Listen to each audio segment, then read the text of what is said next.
ತಾನೊಂದು ಕಾಡು. ಅಲ್ಲಿ ಬಗೆ ಬಗೆಯ ಪ್ರಾಣಿಗಳು ವಾಸವಾಗಿದ್ದವು. ಆನೆಯು ಆ ಕಾಡಿನ ಅಧಿಪತಿಯಾಗಿತ್ತು. ಅದು ಆಗಾಗ ಸಭೆ ಕರೆದು ಅವುಗಳ ಕ್ಷೇಮ ಸಮಾಚಾರವನ್ನು ವಿಚಾರಿಸುತ್ತಿತ್ತು. ಊರಿನಲ್ಲಿರುವ ಪ್ರಾಣಿಗಳೊಂದಿಗೂ ಸ್ನೇಹವನ್ನು ಬೆಳೆಸಿತ್ತು. ಅವುಗಳಿಗೂ ಸಭೆಯಲ್ಲಿ ಪಾಲ್ಗೊಳ್ಳಲು ಅವಕಾಶ ನೀಡುತ್ತಿತ್ತು. ಉತ್ತಮ ನಾಯಕತ್ವ ಗುಣ ಹೊಂದಿರುವ ಆನೆಯು ಎಲ್ಲ ಪ್ರಾಣಿಗಳಿಂದಲೂ ಮೆಚ್ಚುಗೆಯನ್ನು ಗಳಿಸಿತ್ತು. ಹೀಗೆಯೇ ಒಂದು ದಿನ ಸಭೆ ಕರೆದಿತ್ತು. ಎಲ್ಲ ಪ್ರಾಣಿಗಳು ಅಂದು ಮನುಷ್ಯರ ಮೇಲೆ ಬಹಳವಾಗಿ ದೂರು ಹೇಳುತ್ತಿದ್ದವು. ಮಾನವನಿಂದ ಆಗುತ್ತಿರುವ ತೊಂದರೆ ಹಾಗೂ ಪರಿಹಾರ ಕುರಿತು ಚರ್ಚಿಸುತ್ತಿದ್ದವು. ಮನುಷ್ಯನಿಗೆ ತಿಳಿ ಹೇಳಲು ಫಲಕದಲ್ಲಿ ವಿವರ ಬರೆದು ತರಲು ಆನೆಯು ಪ್ರಾಣಿಗಳಿಗೆ ಸೂಚನೆ ನೀಡಿತ್ತು. ಅದರಂತೆ ಪ್ರಾಣಿಗಳು ಆ ದಿನದ ಸಭೆಗೆ ಸಿದ್ಧವಾಗಿ ಬಂದಿದ್ದವು. ಅದರಂತೆ ಎಲ್ಲ ಪ್ರಾಣಿಗಳು ಆ ದಿನದ ಸಭೆಗೆ ಸಿದ್ಧವಾಗಿ ಬಂದಿದ್ದವು. ನಾಯಕನ ಸೂಚನೆಯಂತೆ ಎಲ್ಲ ಪ್ರಾಣಿಗಳು ತಮ್ಮ ತಮ್ಮ ಫಲಕಗಳನ್ನು ಹಿಡಿದುಕೊಂಡು ಸಾಲಾಗಿ ನಿಂತಿದ್ದವು.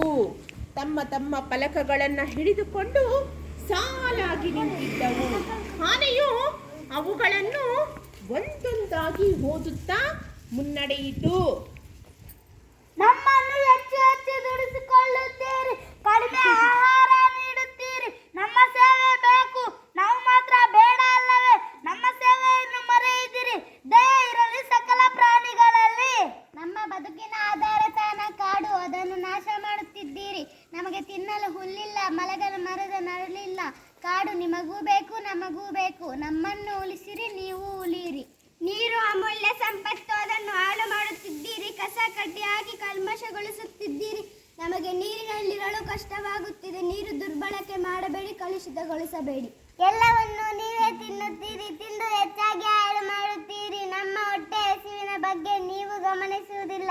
ನಮಗೆ ಏನು ಉಳಿಯುವುದಿಲ್ಲ. ನೀವು ತಿನ್ನಿ, ನಮಗೂ ತಿನ್ನಲು ಬಿಡಿ. ನಾವು ಓಡಾಡಬೇಕು, ನಡೆದಾಡಬೇಕು, ನಮಗೂ ದಾರಿ ಬಿಡಿ. ಆದಿ ಬೀದಿಗಳಲ್ಲಿ ನೀವು ಮತ್ತು ನಿಮ್ಮ ತುಂಬಿವೆ. ಮೈ ಮೇಲೆ ಎಚ್ಚರವಿಲ್ಲದಂತೆ ಸಾಗುತ್ತೀರಿ, ಇತರರಿಗೂ ತೊಂದರೆ ಕೊಡುತ್ತೀರಿ. ಸರಿಯಾಗಿ ಚಲಿಸಲು ಬಿಡಿ.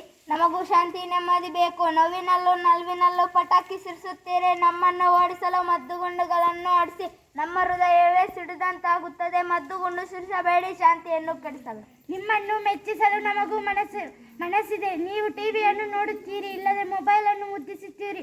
ಆದರೆ ನಿಮ್ಮ ಪಕ್ಕದಲ್ಲಿರುವ ನಮ್ಮನ್ನು ಕಣ್ಣೆತ್ತಿ ನೋಡುವುದಿಲ್ಲ. ಈ ಉಪೇಕ್ಷೆ ಬೇಡ, ನಾವು ನಿಮ್ಮೊಂದಿಗಿದ್ದೇವೆ, ನಮ್ಮನ್ನು ಮುದ್ದಿಸಿರಿ.